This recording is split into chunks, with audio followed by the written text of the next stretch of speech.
Right guys, welcome back to part 2 of the Mclaren 720S engine build series. As you saw in part 1, or you might not have seen, so you need to go back and watch part 1, but in part 1 we had a plan to put this car back together, get the cylinder heads repaired, put the pistons and rings back in as they came out, but that hasn't gone to plan. So the cylinder heads, they could not be repaired. So we've managed to source some low mileage cylinder heads from a McLaren race team, which we've had stripped and rebuilt with new stem seals, and cylinder heads are ready to go. So when we initially stripped this engine, we noticed that cylinder 5 had a slight mark on the cylinder bore. So we've sent that to our machine shop and they've just done a light hone on that bore to get that mark out, and then gone around all the other bores to make it an evenly matched engine basically, so all the bores are exactly the same. So when we got the block back from the machine shop, we needed to take the piston rings off each individual piston, put them into its designated bore and measure the ring end gap. So we've done that for all the pistons, and when we got to cylinder 5 we noticed that the piston ring end gap was massive compared to the rest. So when this rod was bent, it was obviously rubbing the piston ring down the side of the bore, and instead of it wearing the bar, it's worn the ring completely out. So that wouldn't be such an issue if it were a Golf GTI and you could just buy a set of piston rings, but because it's a 720S, you can't just buy a set of piston rings for the stock piston. You've got to buy a brand new piston, that being a Senna piston. A new piston comes with new rings. So it didn't sit right for me to replace just one set of rings. If you're rebuilding an engine, you change all the rings, not just cylinder 5, you change all 8. But that would have meant buying 8 pistons from McLaren, which, as you can imagine, is going to get expensive. The other option was to put a set of uprated forged pistons in there, which again gets really expensive. So we did a bit of digging and we managed to get some piston rings. So we've got 7 of the 8 pistons here ready to get installed into the engine. We've gone through and set the ring gap for each individual cylinder. These piston rings are a file fit ring, so we need to set the ring gap depending on the application of the car. So we've set these where we think it should be set for the power of this vehicle. So we've got one set of piston rings left. We're going to install it onto cylinder 8 and then we can start installing them into the block. So we'll see you there.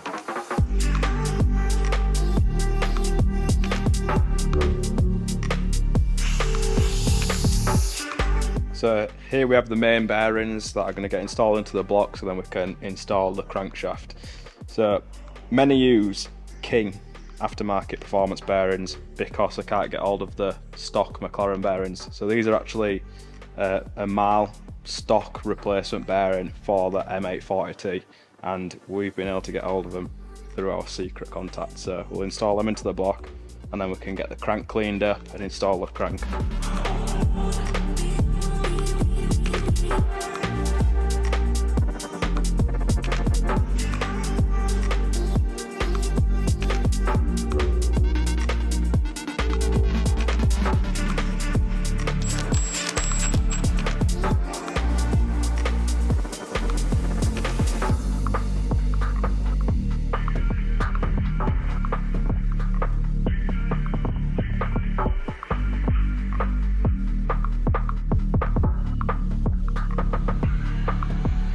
Right, so the bottom end is now built. We've got the pistons and rods installed, cranks installed, all new bearings, and the girdles fitted and torqued to spec.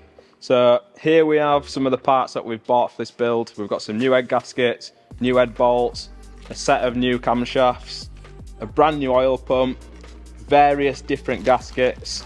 We've literally got a box full of gaskets here. So now that the bottom end's built, we can flip the engine over, give the block a good clean down, and then we can start installing the new cylinder heads on this engine. So we'll see you there.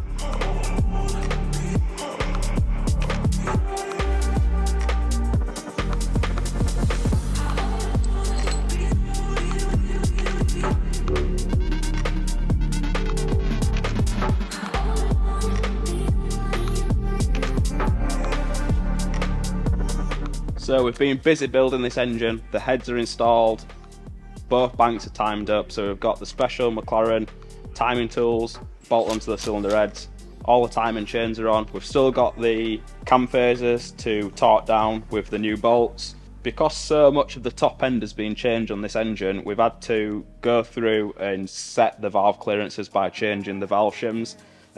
Obviously this engine has had new heads, new cams, new rocker arms, so everything is new. If this engine would have just been taken apart and we reused all the top end assembly, we would have been able to get away with just reusing the valve shims, but because everything is new, we've had to go through and individually set 32 valve shims, which is a job in itself. So now we can get the timing tools off, get the rocker covers installed, and then we can move on to fit in the crank hub.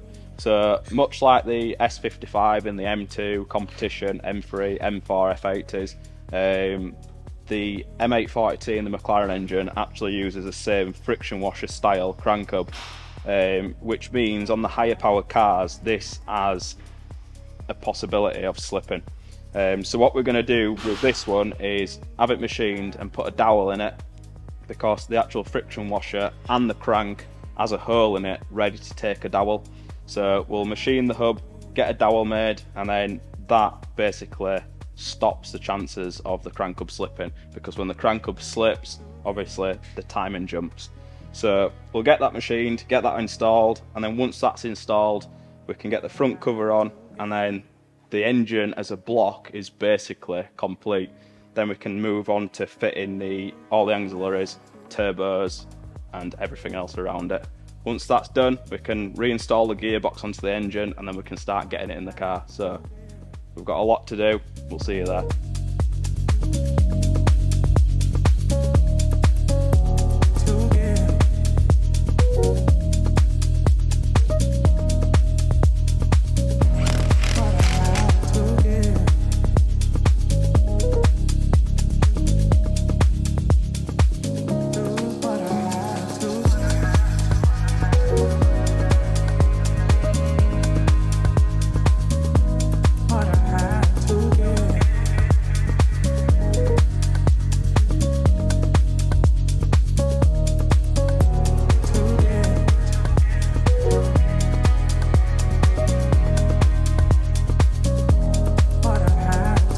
Right guys, as you can see, the engine and gearbox is back together now, so let's get it reinstalled back into the car and get it fired up. We'll see you there.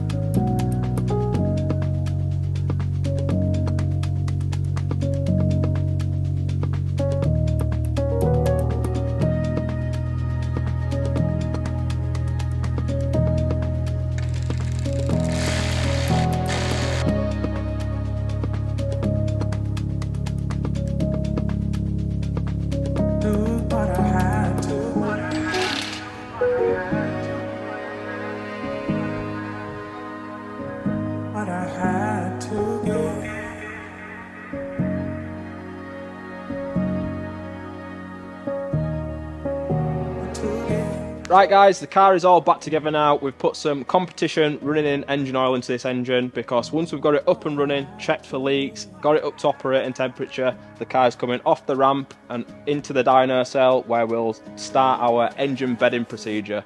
So we'll get it started for the first time. Let's see what it sounds like.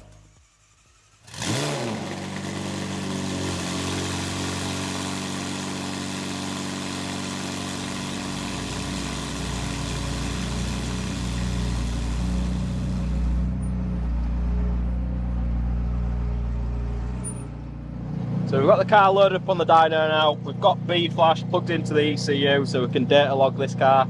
We're going to spend half an hour, 45 minutes on the dyno at various different load points, boost points, RPM points, so we can bed this engine in properly. On B-flash we'll be keeping a close eye on fueling, timing, intake temps, coolant temperatures, all that sort of stuff, just to make sure that the engine's nice and happy. And once that procedure's done, we'll be taking the car off the dyno. Now we'll probably leave the car on the dyno and do an oil change, so we can take that competition running in oil out of it and put the right grade of oil in. So we'll get this engine bedded in and see where we're at, and then we can start making some power.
So the dyno session is now complete. The car is making some very healthy numbers. We've done an oil change on the dyno to get the competition running in, engine oil out of it, put the right grade of oil in it, and we've been running this car pretty hard, basically just to give it a proper shakedown and make sure that everything is working as it should.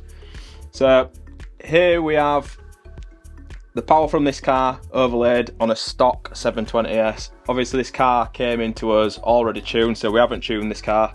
It would basically just put it on the dyno, run it in, test it out, data log it, make sure it's running as it should be, and it's making some power. So as it stands, it's running 820 wheel horsepower and 694 foot-pound of torque at the wheels, which is a crazy amount of power. So on the graph we've got two cars overlaid. The thick lines are from this car, the thin lines are from a stock 720S. And as you can see from the graph, the amount of torque that's been picked up is insane. So it's actually picked up around 150 foot-pound of torque at the rear wheels, and peak wheel horsepower it's making about 140 wheel horsepower more than a stock car. So this car is going to be absolutely rapid. So now that the dyno session is complete, we can take the car out onto the road, test it in some real world environments, get some more data from the ECU, and then we can start thinking about getting this car back to its customer. So we'll get it out on the road and see how it performs.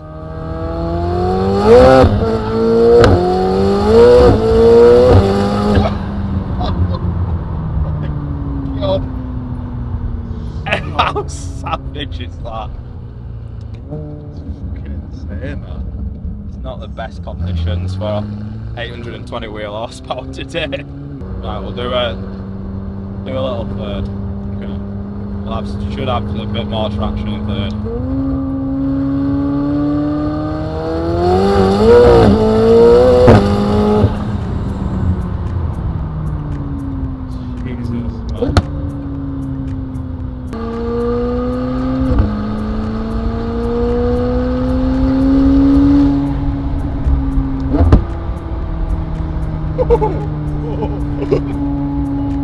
Right guys, we're out in the 720S. We've just come out to basically make sure the drivetrain and everything that we've had off and reinstalled back onto the car is nice and happy. With it being such a powerful car, we are struggling for traction today. It's not the warmest of days, but we've managed to do what we can do and basically get some hits on this car, make sure that the drivetrain's working properly. And as you've seen from the video, everything is working perfectly fine. So we're going to head back to the workshop and we're going to start getting this car prepared for the customer to collect. So we'll see you there.